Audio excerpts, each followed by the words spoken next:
하나님 말씀 마태복음 13장 24절로 30절 말씀 같이 읽습니다.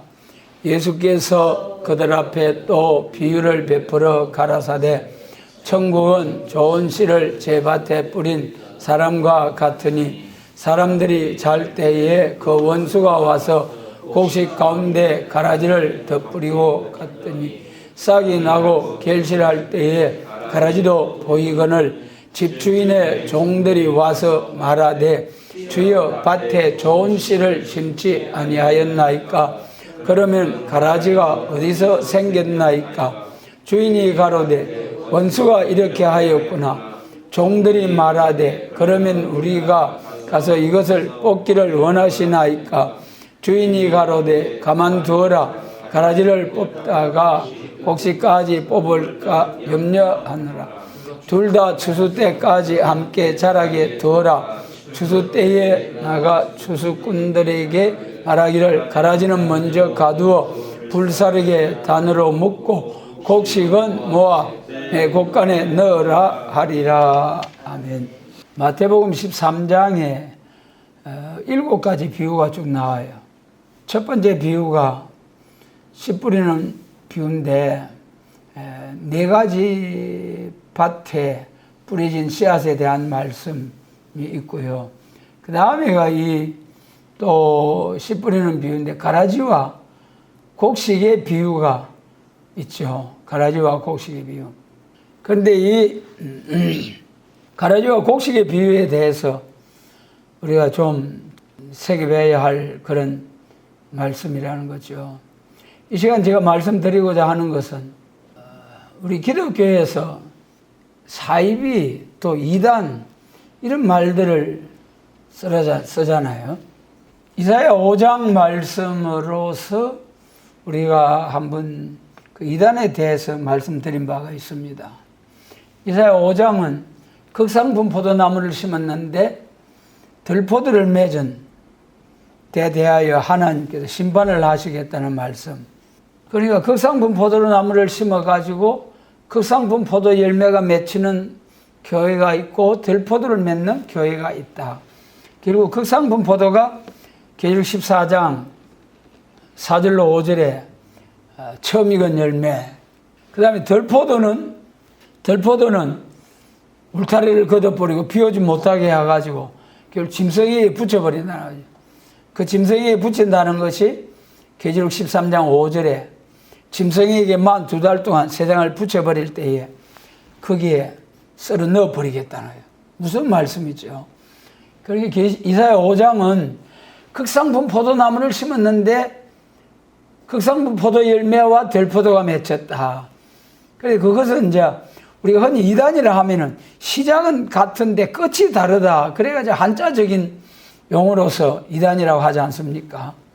그런데 오늘 말씀드리고자 하는 것은 시작이 같고 극상품 포도 나무를 심은 것이 아니고 아예 심을 때부터 곡식 종자와 가라지의 종자가 아예 다르다.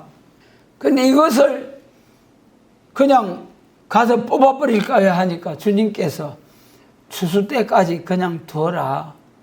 가라지 뽑다가 곡식 다친다. 그러면서 추수 때에 불러서 싹 심판해 버리겠다. 그 말씀이거든요. 그러니까 이 본문 말씀은 이단과 좀 다르고 이것을 이제 사이비라고 할 수가 있겠죠. 사이비는 비슷한데 끝이 달라요. 비슷한데 처음부터 끝까지 비슷하다는 사이비라는 것은 비슷하다는 거잖아요. 근데 가라지와 곡식은 저도 이 농사를 지어봤습니다만은 뭐하고 그 비슷해요. 자세히 보지 않으면은 그 가라지와 벼를 구분을 못해요. 못자리에 가서 아버지와 함께 피를 뽑으러 가거든요. 그런데 저는 뽑고 지나가도 돌아보면 또 그게 있어요. 그런데 이제 그 아버님이 쭉 지나가시면서 뽑은 그 못자리 판에는 세밀하게 뽑으신 그런 그 참 분별을 못해 가지고 하던 그런 시절이 기억이 나네요. 마찬가지로 이 곡식과 가라지는 처음부터 종자가 다르다. 그런데 추수 때까지 자리에 그냥 두어라. 그러면은 이 곡식과 가라지라는 것은 아예 종자가 처음부터 다르다는 거죠. 처음부터 종자가 다르다. 그럼 이것을 성경적으로 우리가 볼 때에 에베소서 1장 3절 말씀 우리 같이 읽습니다. 에베소서 1장 3절입니다. 찬송하리로다 하나님 곧 우리 주 예수 그리스도의 아버지께서 그리스도 안에서 하늘에 속한 모든 신령한 복으로 우리에게 복 주시되 그랬어요. 여기서 에베소서 1장 4절로 5절에 가면은 신령한 복으로 복 주시려고 택하시고 그리스도 안에서 택하시고 창세 전에 정하신 백성이 있다. 놀라운 일이잖아요. 하나님께서 천지를 창조하시기 전에부터 그리스도 안에서 하늘에 속한 신령한 복으로 복 주시기 위한 예비된 사람들이 있다. 그러면은 그것이 이제 로마서 8장 29절로 30절에 가서는 좀 더 구체적으로 그것이 말씀을 하셨어요. 로마서 8장 29절로 30절 말씀에서는 미리 아신 자들을 또한 그 아들을 본받게 하기 위하여 미리 정하셨으니 미리 정하셨는데 그로 많은 형제 중에서 맏아들이 되게 하려 하심이라. 우리 예수님 맏아들 되게 하시고 맏아들이면 뒤에 작은 아들들이 쭉 나올 수 있잖아요. 그런데 미리 정하신 역사가 있고 로마서 8장 30절에서 미리 정하신 그들을 또한 부르시고 부르신 그들을 또한 어렵다 하시고 어렵다 하신 그들을 또한 영화롭게 하셨느니라. 할렐루야. 여러분 하나님 말씀 참 오묘한 비밀한 말씀. 지금 우리가 혼란하고 공고한 가운데 힘든 삶을 살아가고 있는데 하나님께서는 택하심을 입은 그들을 영화롭게 하셨느니라. 에베소서 2장에서는 그리스도와 함께 죽고 살리시고 보좌 우편에 함께 그리스도와 함께 앉으셨느니라 그러셨어요. 영적으로 하지 아니하면 도저히 이해할 수 없는 말씀들이죠. 그래서 하나님께서 곡식에 대하여서는 신령한 복으로 정하시고 택한 백성이 있다. 첫 번째. 그러면 이 곡식으로 복 주시기로 정하신 백성들에게는 미리 정하시고 아시고 부르셨다. 택하셨다. 미리라는 게 언제입니까? 에베소서 1장에서 창세 전에 그리스도 안에서 택하셨다 하셨잖아요. 여러분 우리가 건물을 짓든지 농사를 하든지 주인의 마음 생각 속에 구상을 하잖아요. 1년 농사를 해도 어떻게 농사하겠다. 건물을 지을 때 어떻게 짓겠다. 그 다음에는 설계로 들어가잖아요. 미리 아시고 정하시고 예지 예정. 그 다음에 그 예지 예정하신 뜻대로 하나님께서 건물을 지을 때 설계를 하고 그 다음에 기초 파는 공사를 하고 건물을 세우는 공사를 하고 그 다음에 이제 마무리 실내 쭉 장식을 하고 그런 과정 순서가 있듯이 하나님께서 창세 전에 미리 아신 자들로 정하시고 부르셔서 쭉 역사를 하게 하시는데 신령한 복주시로 정한 자들에게는 이런 하나님의 선택의 과정을 거쳐서 그 다음에 택한 자들에게는 복을 받을 수 있도록 하나님 또 인도하셔야 되잖아요. 그것이 에베소서 1장 17절에서 우리 주 예수 그리스도의 하나님 영광의 아버지께서 지혜와 계시의 정신을 너희에게 주사 하나님을 알게 하시고 여러분 원죄와 자범죄로 완전히 하나님과 관계가 단절되고 원수되었던 우리들에게 힘으로도 능으로도 돈으로도 배설로도 못 가는 하나님 나라, 갈 수 있는 길은 하나님의 은총이죠. 하나님께서 먼저 우리에게 찾아오셔서, 여러분, 예수님께서 우리의 구주로 오신 것이 우리가 예수님 보내주소서 부주소서 그래 해서 된 것이 아니고, 하나님께서 벌써 창세기 3장에 여자의 후손으로 메시아 그리스도를 보내주시겠다는 그 언약, 그 약속대로 그것이 율법을 통해서 선지서를 통해서 구체화되어 가지고 처녀가 잉태하여 아들을 낳을 것이니 임마누엘이라 하라. 그 여자의 후손, 누가복음 1장 마리아를 통해서 나신 예수 그리스도. 그러므로 그 예수님이 십자가 지시고 부활 성천하심으로 성령을 부어주셨잖아요.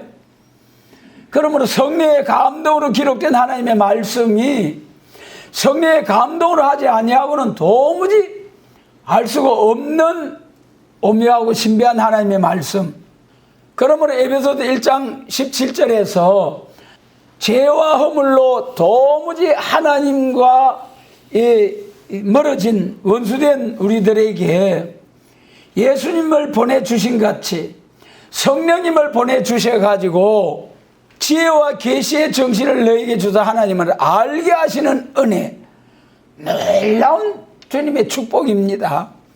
이것은 하나님의 택하심을 입은 자들에게만이 주어지시는 선물. 여기다 지혜와 계시의 정신이라고 했습니다마는 지금 개역 개정 성경, 최근에 번역된 성경에서는 지혜와 계시의 영이라고 번역이 되어 있어요. 이 차이점이 뭐냐?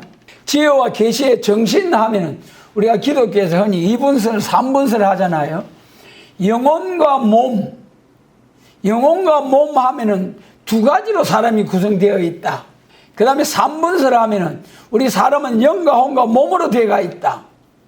사일전 5장에서는 너희의 영과 혼과 몸이 주 강림하시기까지 온전히 흠없이 보존되기를 원하노라. 3분설이 맞아요. 영은 하나님과 교통할 수 있는 기능이고, 혼이 정신작용이죠. 정신작용을 통해서 학교에서 교육을 받아가지고 과학 발전을 통해서 별나라 달나라도 가고, 세계가 이 핸드폰 안에 쏙 들어가게 하기도 하시고, 이런 과학 발전이 정신작용이고요. 그렇기 때문에 그 기능이 달라요.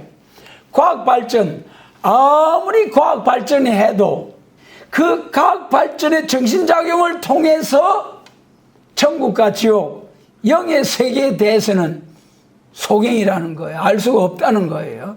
그래, 철학적으로 접근을 해서 그 정신적인 면으로 연구를 한다 해도 그 깊고 오묘한 하나님의 말씀, 이 영적인 문제는 도무지 접근할 수가 없어요.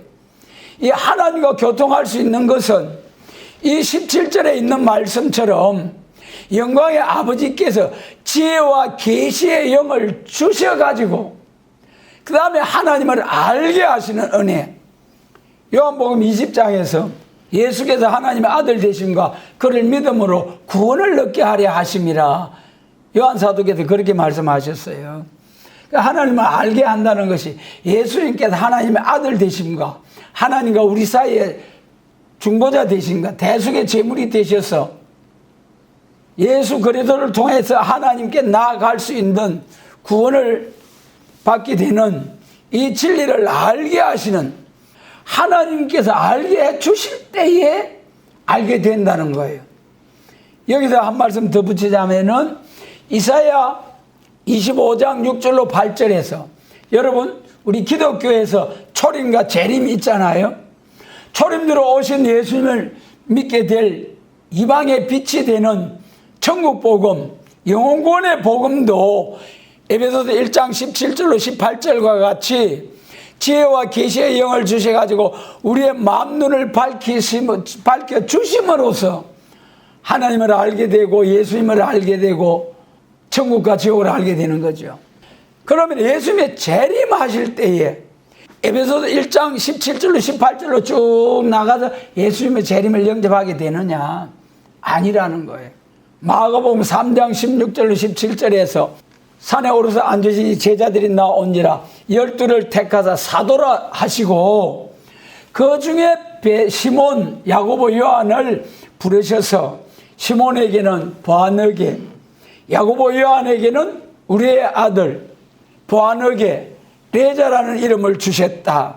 여러분, 이거 그냥 읽고 지나치면 안 됩니다. 여기에 엄청난 비밀이 있는 거예요. 마가복음 3장 16절과 17절 말씀이 결론적으로 요한복음 21장에 가가지고 시몬에게는 내 양무리를 먹이라, 치라, 먹이라. 요한에게는 내가 올 때까지 머물게 할지라도 무슨 상관이냐? 예수님 재림하실 때까지 머물러 둔 사명. 그것을 그때 제자들도 아이고 사도 요한 안 죽는다 하는가 보다 그렇게 오해를 했는데, 그 말씀, 내가 올 때까지 머물게 하리라 한 말씀이 요한 사도를 통해서 나타난 계시록의 말씀. 여러분, 세계 모든 교회가 요한 계시록은 예수님 재림하실 때에 읽고 듣고 지켜야 할 예언의 말씀, 이후에 마땅히 될 예언의 말씀. 계시록 4장 1절에 그러므로 계시록은 마땅히 예수님 재림하실 때, 그러므로 베드로 사명, 요한의 사명, 초림의 사명, 재림의 사명, 이것이 구분이 안 되면은 재림할 때 속인 기먹으려 되고 마는 거예요. 이것을 자세히 말씀하신 것이 이사야 42장. 이사야 42장 하나님의 3시대를 말씀하셨잖아요. 메시아 33년의 생애 1절로 4절, 그 다음에 5절로부터 8절까지가 이방의 빛이 되는 사도들의 역사, 천국 복음이 온 세상 땅끝까지 전파되면은 그때 올라가심을 본 그대로 오시리라. 사도행전 1장 8절로 11절, 마태복음 24장 14절. 천국 복음이 온 세상에, 또 예루살렘에서 시작된 예수의 정인된 복음이 땅끝까지 전파되면은 올라가심을 본 그대로 오시리라 하신 그 말씀, 초림과 재림이 구분이 되어 있고 사명도 구분이 되어 있다. 초림을 증거할 때는 에베소서 1장 17절로 18절, 재림을 증거할 때는 또 한 번 하나님께서 찾아오셔서 우리에게 깨우쳐 주시는 역사가 있다. 그것이 이사야 25장 6절로 8절. 무슨 말씀이냐 하면은 산에서부터 골수가 가득한 기름진 맑은 포도주로 연회 잔치를 베푸는데, 하나님께서 가려진 맨박 휘장을 싹 지하셔서 사망을 영원히 멸하는 포도주로 잔치를 베푸는 말씀이 나타나 있죠. 거기는 산에서부터 나타난 연회를 베푸는 역사를 했잖아요. 이사야 40장에서 초림과 재림, 시대적인 역사를 예언하실 때에 1절로 8절이 초림주의 역사 아닙니까? 1절로 2절이 사제의 소식, 3절로부터 6절까지가 세례 요한을 통해서 나타난 쭉 예수님을 증거하게 하시겠다는 광야에서부터 시작될 말씀, 그 예언의 말씀대로 이사야 40장 3절 말씀대로 유대 광야에서 세례 요한이 예수님을 향하여 보라 세상죄를 지어가는 하나님의 어린 양이로다 선포를 하고요. 그 다음에 6절로 8절에서 베드로 사도께서 육체는 풀과 같이 썰어지고 하나님의 말씀은 영영이 서리라. 부활의 소망을 가지고 육체는 풀과 같이 썰어지지만은 부활의 소망을 가지고 살아가는 은혜 시대의 영원 구원의 역사가 있다. 그 다음에 이제 40장 9절에서 산에서부터 아름다운 소식이 나오는데, 그것이 이사야 40장 거기에 9절로부터 31절까지 쫙 하나님의 위대한 역사를 통해서 세임받고 나오는 종들이 쫙 나와서 세계적으로 1260일 예언하는 역사가 있다. 그것이 이사야 40장 9절로부터 31절까지 말씀이에요. 거기서 하나님의 위대하신 역사로 우리 인간을 완전히 개조시키고 새 힘을 주셔가지고 말세 사명자로 들어서신다는 거예요. 그 세임받은 종들이 결국 계시록 7장에 입맞은 종이요, 계시록 10장과 11장에 얼굴이 해와 같이 빛나는 종으로서 세계 백성과 나라와 방과 임금에게 다시 언하는데 계시록 11장에서 청량받고 정인의 권세를 받아가지고 1260일, 다니엘서 9장 27절에서 24절로 27절에서 70일의 중에 마지막 한 일회가 남았는데 그 한 일회 중에 전삼년반이 계시록 11장 3절 이하여 내가 나의 두 정인에게 권세를 주니 저희가 굵은 벼옷을 입고 1260일 예언하리라. 전삼년 반이죠. 그래서 이 마지막 산에서부터 아름다운 소식, 광야에서부터 사죄의 소식, 이사야 40장에서 말씀하시는데 그것을 산에서 구체적인 역사가 나타나는데 이사야 25장 6절로 8절에서 산에서 맑은 포도주가 이사야 55장에서 하나님 말씀이잖아요. 포도주로 먹고 마시고 첫째 영혼 구원의 역사가 있고 그 다음에 다윗 왕국 건설의 역사가 있다. 이사야 55장 1절로 4절까지의 말씀. 예수님의 재림하실 때는 산에서부터 가려진 맨바퀴 휘장을 싹 제하셔서 사망을 영원히 멸하는 영육 구원의 역사가 나타나게 될 것을 예언하신 말씀대로 이제 하나님께서 나타내 주셨습니다. 그 다음에 이제 그러므로 영광스러운 하나님께 신령한 복으로 복 주시기로 정하고 택하신 백성이 있는가 하면은 참 안타까운 일이지만은 멸망으로 정한 백성이 있다는 거예요. 멸망으로. 들어보세요. 이사야 34장 5절 같이 읽습니다. 여호와의 칼이 하늘에서 족하게 마셨은즉 보라 이것이 에돔 위에 내리며 멸망으로 정한 백성에 내려서 그를 심판할 것이라. 이야, 멸망으로 정한 백성, 여러분 언제부터 하나님이 정하신다고 했습니까?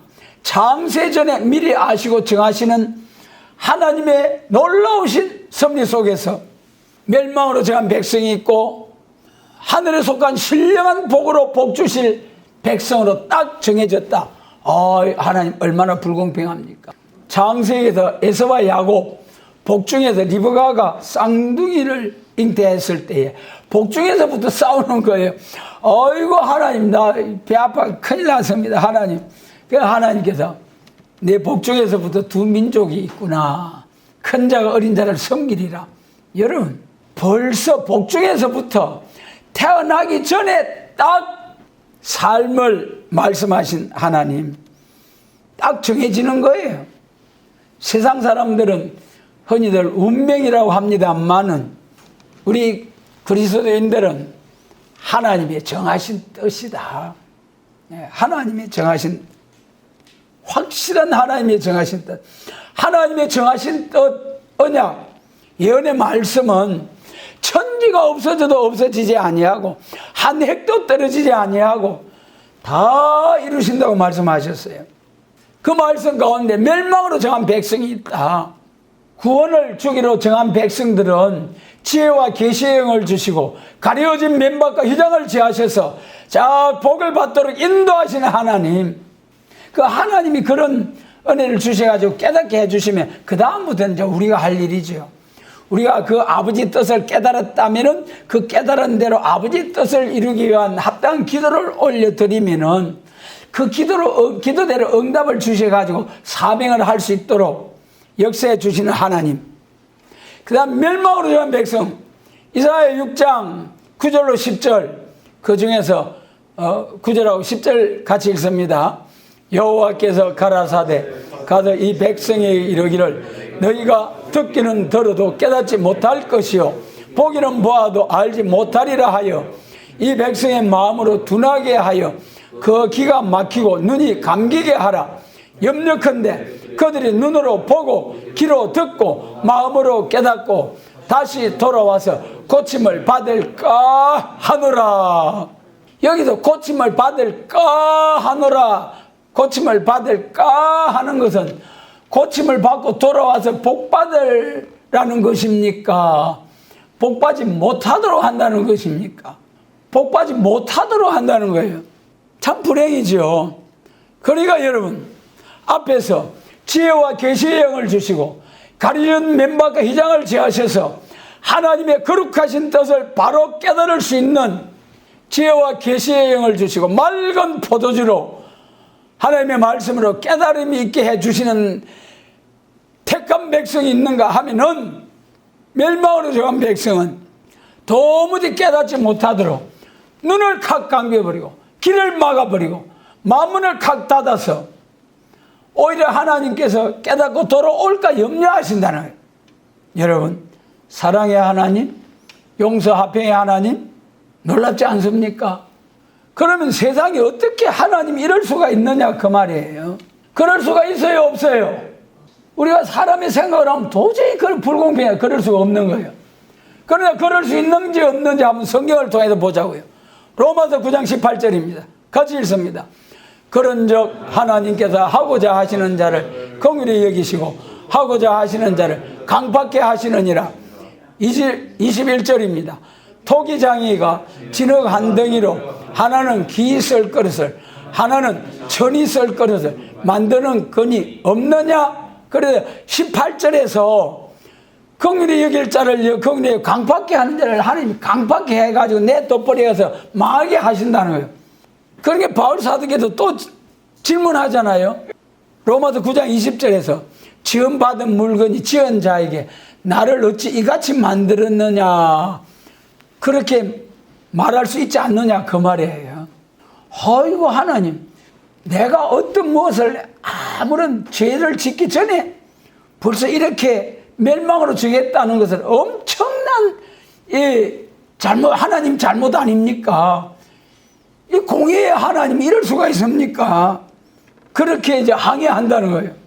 그때 바울 사도께서 하신 말씀, 토기장이가 진흙 한 덩이를 가지고 기하게 썰 그릇, 천이 썰 그릇을 만드는 건이 없느냐? 여러분, 있어요, 없어요? 토기장이 마음대로지. 엿장사 그 뭐고 가위를 가지고 그 찰랑찰랑 치는 거 누구 마음대로입니까? 엿장수 마음대로지. 이사야 43장 13절 같이 읽습니다. 과연 태초부터 나는 거니 내 손에서 능히 건질 자가 없도다. 내가 행하리니 누가 막으리요? 다 같이 합니다. 내가 행하리니 누가 막으리요? 하나님의 하시는 일, 오늘날 역사의 수레바퀴가 제대로 잘못되어 가는, 비틀거리는 것 같지만은 하나님의 역사의 수레바퀴는 착하게 기록된 예언의 말씀대로 가고 있습니다. 그러나 이 역사의 수레바퀴를 멈추든지 방향을 바꾸려고 하는 자들은 절대로 있을 수가 없고 그 속에서 망가지고 뭉개지고 엇깨질 뿐입니다. 우리는 하나님의 거룩하신 뜻을 바로 깨달아가지고 하나님 말씀에 순종하는 삶, 여러분, 우리가 예배가 얼마나 중요합니까? 예배 중요하죠? 중요해요, 예배가. 그러나 성경 사무엘상 15장에서는 뭐라고 하십니까? 다 같이 합니다. 순종이 제사보다 낫다. 여러분, 순종이 제사보다 낫다. 예배 아무리 예배 드려도 순종하지 아니하면은 헛된 예배잖아요. 차라리 성전문을 닫아버리라. 내 코에 영린이라. 그런 재물 너희 총독에 갖다 드려봐라. 그들 받겠느냐? 하나님이 진노하시면서 이사야 1장과 말라기 1장에서 책망하신 하나님, 우리가 예배 1시간 마음과 정성과 성품과 정성의 힘을 다한 예배, 어슬렁 그런 예배가 아니고 딱 정신을 집중해서 하나님 앞에 참된 예배, 상달되는 예배, 영광스러운 예배가 드려야 복의 근원 되신 하나님으로부터 복을 받을 수 있는 복된 예배 드리고도 저주받았잖아요. 예배 드리고도 저주받아. 성전에서부터 헌화하는 곡소리가 난다 했잖아요. 창세기 4장, 이사야 66장 6절. 여러분, 그러므로 하나님의 절대 주권, 하늘에 속한 신령한 복주시로 정한 복, 또 멸망으로 정한, 그러면은 이 곡식과 가라지 비유에 대해서 쭉 말씀 보면은 36절로 49절까지 예수님이 직접 해석하신 말씀이 있어요. 그 말씀 가운데 한 8가지로 보면은 37절에서, 그러니까 36절 말씀부터 보면은 이 예수께서 무리를 떠나다 집에 들어가시니 제자들이 나와 가로되 밭에 가라지의 비유를 우리에게 설명하여 주소서. 대중이 모였을 때는 비유로 말씀하시고 오붓하게 모였을 때는 조근조근 깊은 비밀한 말씀을 낱낱이 깨우쳐 주시는 예수님, 우리도 예수님과 은밀한 가운데 교통함이 있는 그런 신앙생활 참으로 중요합니다. 그래가지고 우리가 하나님의 거룩하신 뜻을 분별해서 바로 잘 분별해서 깨달아서 순종할 수 있는 그런 성도의 생활. 37절에서 좋은 씨를 뿌리는 자는 인자요 하셨잖아요. 이 인자가 누굽니까? 예수님 자신을 가리킨 거죠. 여기도 13장 24절에 보면 예수께서 그들 앞에 또 비유를 베풀어 가라되 천국은 좋은 씨를 제 밭에 뿌린 사람과 같으니, 여기 본문에서 인자요, 자신 예수님을 가리키고 24절에서는 좋은 씨를 뿌리는 사람이라 해요. 사람. 그 사람이 누굽니까?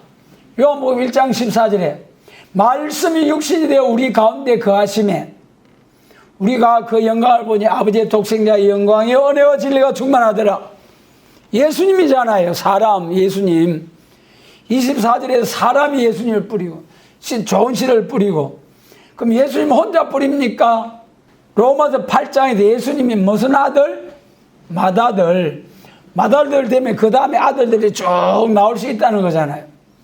그래도 우리 예수 믿는 예수님이 우리를 형제라고 했잖아요. 형제. 그러면 예수 믿는 자들이 또다시 성령 받아가지고 복음의 씨를 뿌리고 좋은 씨를 뿌린 자는 인자다. 도성인신하신 예수님, 성령 받은 성도들, 밭은 세상이요. 두 번째. 그 다음에 세 번째, 좋은 씨는 천국의 아들들이요. 그랬어요. 좋은 씨는 천국의 아들들에게는 하나님의 선택의 은혜가 있고, 택한 자에게는 하나님이 성령을 부어주셔가지고 하나님의 오묘한 비밀의 말씀 깨닫게 하는 은혜가 있고, 초림으로 오신 영혼구원으로 택한 백성들에게는 에베소서 1장 17절로 18절의 말씀을 깨닫는 은혜가 있고, 그 다음에 재림하실 주님을 영접해야 할 택한 백성들에게는 이사야 25장 6절로 8절에서 산에서부터 골수가 가득한 기름진 맑은 포도주, 이사야 55장 3절에서 다윗에게 허락한 확실한 포도주, 다윗에게 허락한 확실한 은혜가 무엇입니까? 다윗에게 허락한 확실한 은혜가 말이죠. 사무엘하 7장에 다윗이 하나님의 성전을 짓고자 해서 생각할 때에 나단 선지자를 통해서 말씀을 주셨잖아요. 여러분, 다윗 왕이 얼마나 성전을 짓고 싶었는지, 성전 건축을 위하여 예배한 금이 얼마인 줄 아세요? 10만 8천 달란트. 한 달란트가 34kg 정도 되니까 10만 8천 달란트를 금으로, 어느 100만 달란트가 넘을 정도로 이렇게 준비해서 아들에게 전해줬어요. 그렇게 성전을 사모하고 짓고자 하는 그 다윗이 성전 건축에 대한 마음의 사모함을 가졌을 때에 하나님이 선지자 나단을 보내가지고 만약에 내 자손 중에서 범죄한 자들이 나오면은 사람 막대기와 또 인생 채찍으로 징계는 하려니와 사울에게서 위를 빼앗은 것 같이, 사울을 패한 것과 같이 내 자손에게서는 빼앗지 않겠다. 할렐루야. 얼마나 놀라운 축복의 말씀입니까? 그래서 그 말씀을 나단 선지자를 통해서 받은 다윗이 그 7장 마지막에 가서 주께서 말씀하셨사오니, 이 좋은 것으로 말씀하셨사오니, 다 같이 합니다. 주의 은혜로 종의 집이 영원히 복을 받게 하옵소서. 할렐루야. 천대까지 영원토록 왕권의 위위가 패하지 않겠다. 그것이 이사야 9장 선지 예언으로 나타날 때에, 이사야 9장이 왕국 건설이죠. 그 6절에서 아이로 난 예수가 다윗의 위에 앉아서, 7절에서 영원히 왕노릇 하리라. 다윗의 위에 앉아서 그 말씀대로 아이로 난 예수가, 그것이 누가복음 1장 32절에서 마리아를 향하여 천사가 나타나가지고, 마리아야 내게서 날 아들이 큰 자가 될 터인데 다윗의 위를 가지고 야곱집에서 영원히 왕노릇 할 자다. 그 다윗의 위, 다윗 왕국, 예수님을 통해서 이루어지는 것이 다윗의 왕국. 지금은 보좌 우편에 영적으로서 예수님이 자기 백성들을 통치하십니다마는 실질적으로 통치하는 것이 예수님 재림하셔서 요한계시록 11장 15절처럼 세상 나라가 우리 주와 그 그리스도의 나라가 되어 세세토록 왕노릇하리로다. 할렐루야. 계시록 5장 10절에서 9절에서 피로 사서 하나님께 드린 백성 중에 저희로 나라와 제사장을 삼아서 땅에서 왕노릇하리로다. 땅에서, 여러분, 예수님 재림하실 때 들림 받았다가 계시록 19장 같이 땅으로 지상 강림해서 땅에서 1000년 동안 그리스도 왕국, 천년 왕국 이루시고, 계시록 20장 7절에서 천년이 참에 가두었던 마귀를 잠깐 놓아서 곡과 마곡을 심판하고 그 마귀를 영원히 불못에 쳐넣어버리고, 그 다음에 11절에서 흰 보좌가에 앉으신 이가 있는데 처음 하늘과 땅이 싹 없어져 버렸더라. 그것을 계시록 21장 1절에서 처음 하늘과 처음 땅이 없어지고 새 하늘과 새 땅이 쫙 임하더라.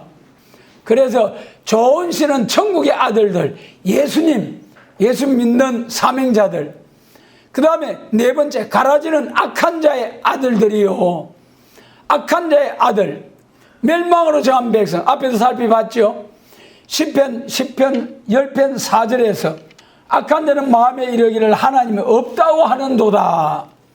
여러분, 하나님이 없다고 내 주먹을 믿어라. 뭐니 좀 지나면 골로 가. 지옥 불못에 가.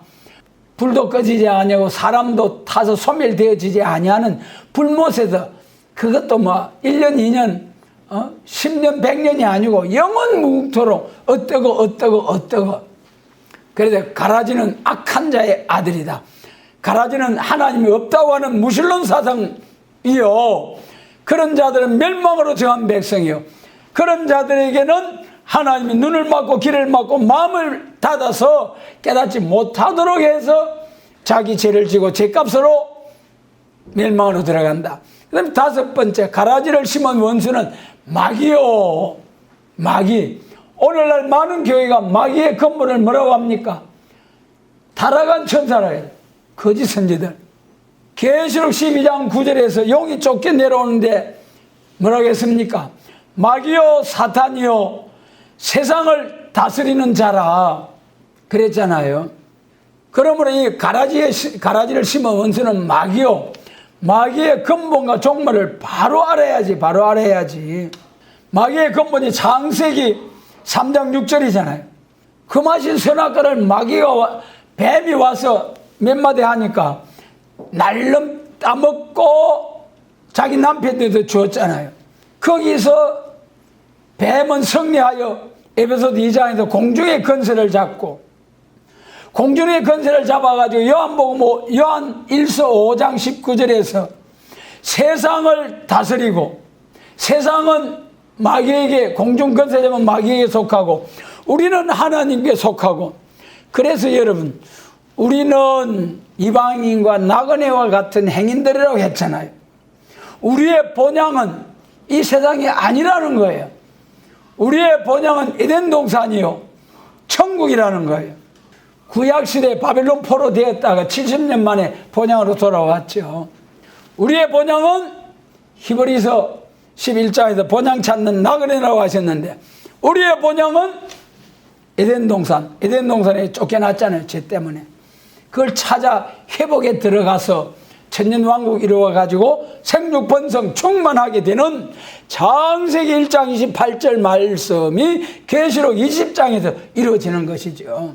그 다음에 이제 공중권세를 잡고 세상을 지배하던 마귀가 계시록 12장 9절에서 땅으로 쫓겨 내려오잖아요. 그 다음에 계시록 20장 2절에서 천년 동안 가두어지잖아요. 그 다음에 계시록 20장 7절에서 잠깐 놓여서 곡과 마곡을 심판하고 10절에서 영원한 불못 자기 처소로 들어가 버리는 거죠.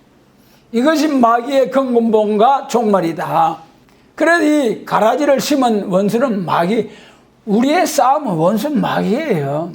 오늘날 천국 복음 전하는 교회가 싸워야 할 싸움의 대상자가 누구냐 말이에요. 마귀의 근본과 종말을 바로 알면은 오늘 누구하고 싸워야 된다는 바로 알아야 되는데, 싸워야 할 자들하고 싸우지 않고 오히려 하나님의 참된 말씀을 선포하고 있는 이런 교회하고 싸우려고 하고 있으니 해결치 않으면 죽어. 그 다음에 6번째, 추수 때는 세상 끝이요.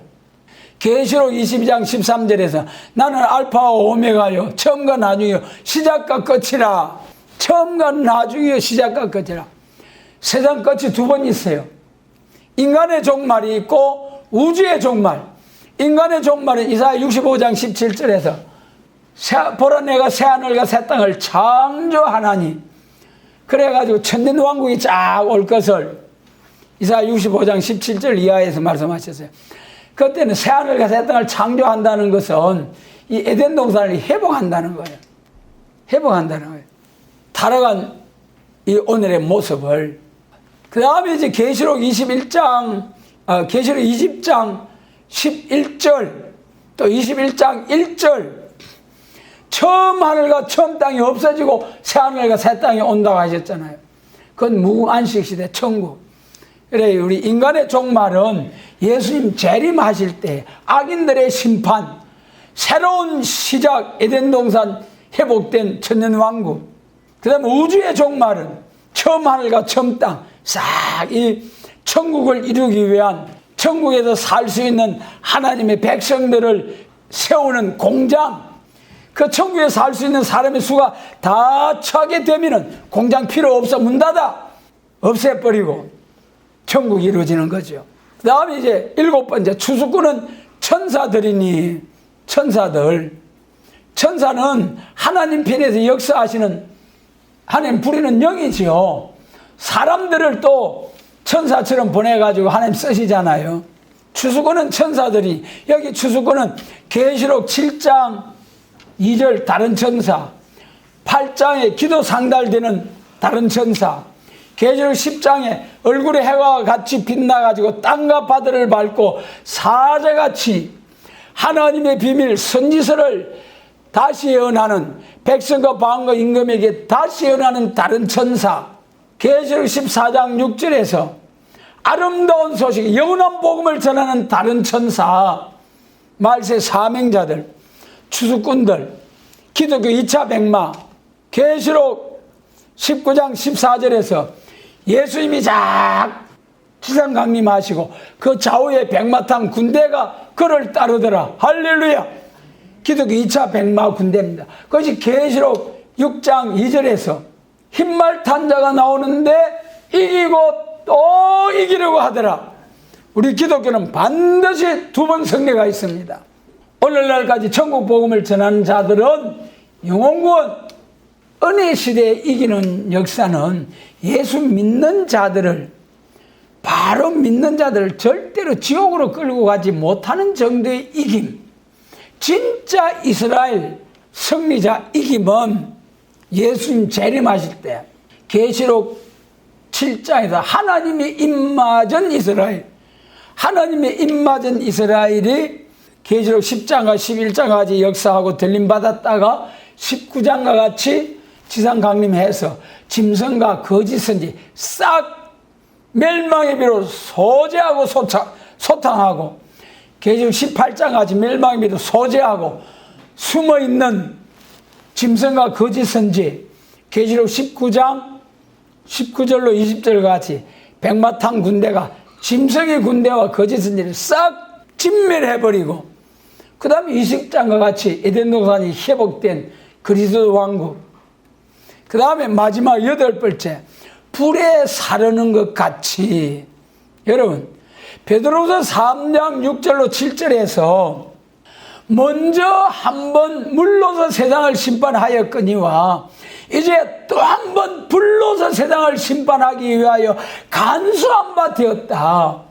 여러분 4500년 전에 노아 홍수 때 그 물이 상징적입니까? 오늘날 예수님 재림할 때 불로서 세상 심판한다는 거 상징적이고 무슨 비유고 뭐니 해서요. 전부 다 거짓 선지입니다. 반드시 첫 번째 물로서 심판했다면은 두 번째 불로 심판도 한다고 말씀하시다면 그 불도 물이라면 불도 불이죠. 노아 홍수도 상징적입니까? 예수님께서 마태복음 24장 누가복음 17장에서 예수님도 노아 홍수를 사실적인 사건으로 인정을 하셨잖아요.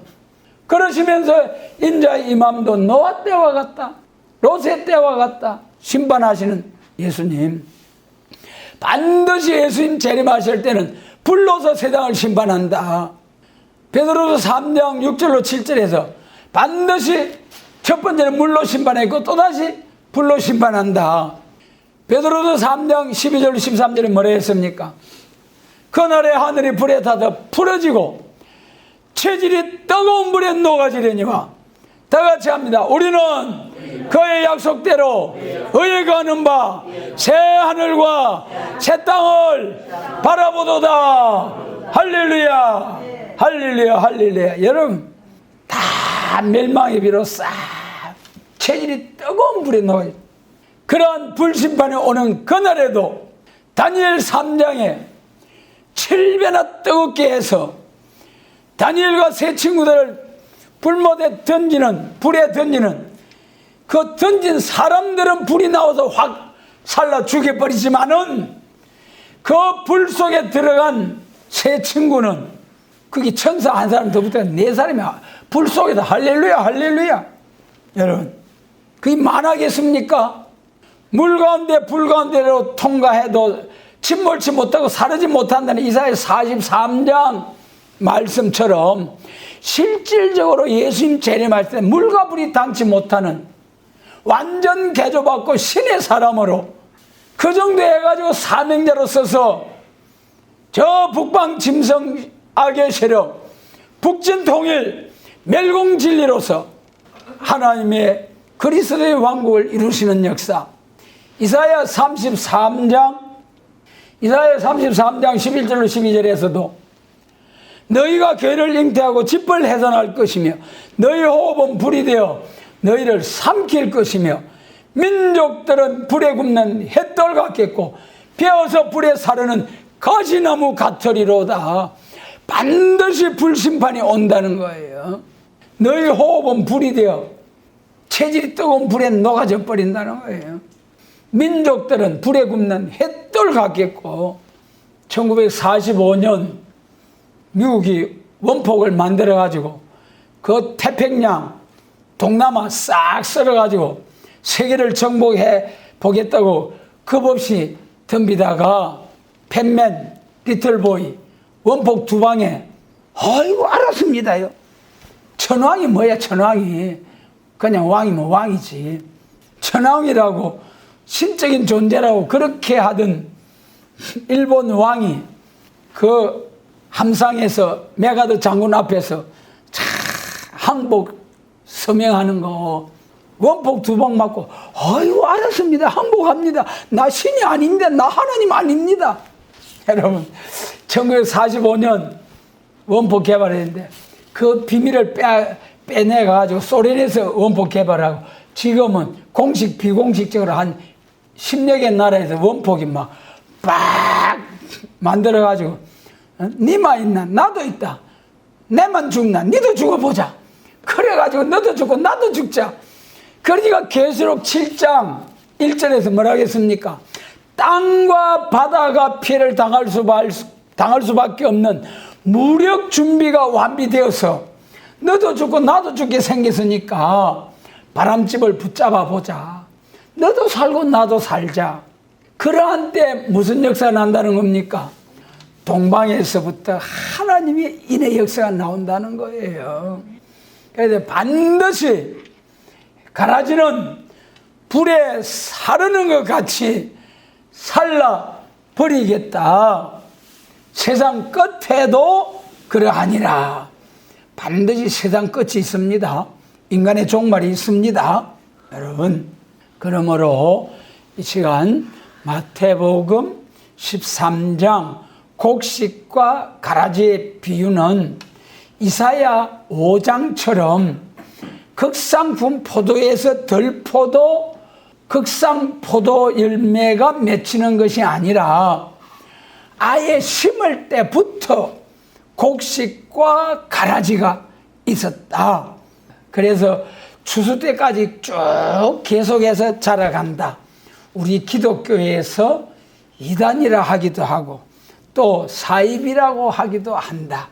이단과 사이비의 차이점 분별해서 우리가 참 잘 구분을 해서 영광스러운 에베소 1장 3절에 하늘에 속한 신령한 복으로 복받는 길로 이제 예수님 재림하실 때는 계시록 7장에 영육구원 2길밖에 없잖아요. 하나님의 입맞은 14만 4천으로 구원받는 길과 그들이 전도할 때에 따라 나온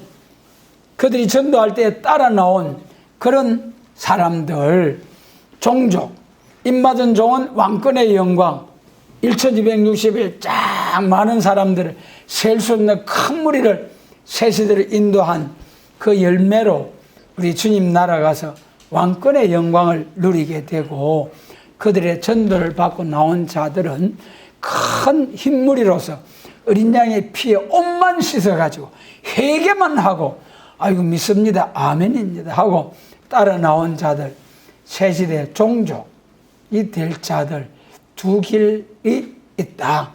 이러한 심판을 앞에 놓고 우리가 어떤 사람이 되어야 할 것인가 알곡 중에도 영구원의 알곡, 영육구원의 알곡, 영육구원 중에도 입맞은 종 변화 성도로서의 알곡, 셀 수 없는 큰 무리로서의 알곡, 어떤 사람이 되어야 할 것인가 분별을 잘 해서 하나님 앞에 주신 사명을 잘 감당해서 입맞은 종으로서 하나님께 크게 영광을 돌릴 수 있는 우리 모두가 되게 하시고 이런 사명자들을 일으키는 제단으로서 하나님께 영광을 돌릴 수 있도록 주님께서 성령으로 역사하시고 축복해 주시기를 원합니다.